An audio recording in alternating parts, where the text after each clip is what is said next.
৮৭ ঘণ্টা ধরে চলা ভারত-পাকিস্তান সংঘাত শুধু যুদ্ধক্ষেত্রেই সীমাবদ্ধ ছিল না, তা কাঁপিয়ে দিয়েছে অর্থনীতি, বিনিয়োগ, আকাশপথ। প্রতি ঘণ্টায় অন্তত $1 বিলিয়ন ক্ষতিতে উন্মোচিত হয়েছে অত্যাধুনিক যুদ্ধের ভয়াবহ মূল্য।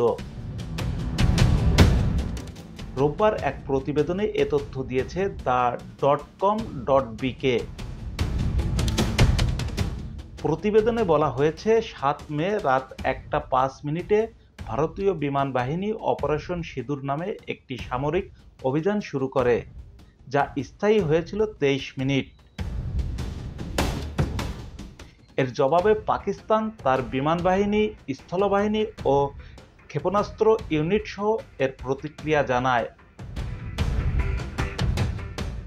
পাকিস্তান বিমান বাহিনী বহুমুখী যুদ্ধবিমান হিসাবে চীনের তৈরি জেড-এলসি নামের বিমান ব্যবহার করে, যা দূরপাল্লার ক্ষেপণাস্ত্র ও উন্নত বৈদ্যুতিক প্রতিরোধ ব্যবস্থা দ্বারা সুসজ্জিত ছিল।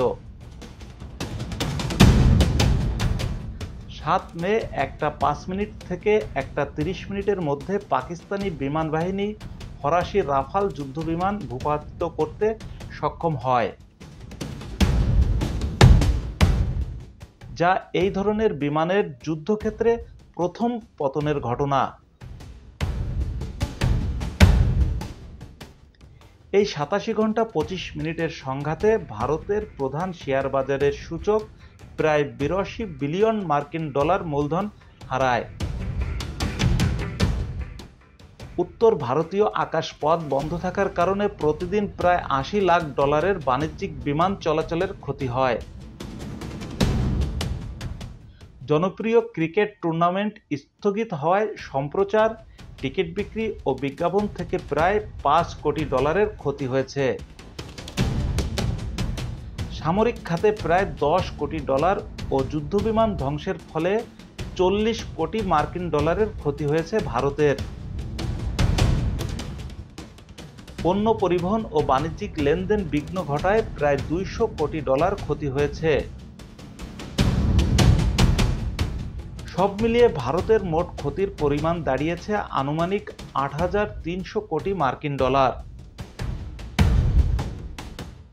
অন্যদিকে পাকিস্তানের প্রধান শেয়ার বাজারের সূচক প্রায় ৪.১% কমে গিয়ে মোট $২৫০ কোটি মূলধন হারিয়েছে।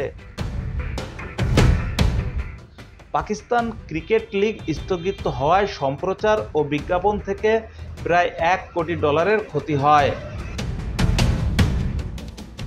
অন্যদিকে পাকিস্তানের শেয়ার বাজারের সূচক প্রায় ৪.১% কমে গিয়ে মোট $২৫০ কোটি মূলধন হারিয়েছে।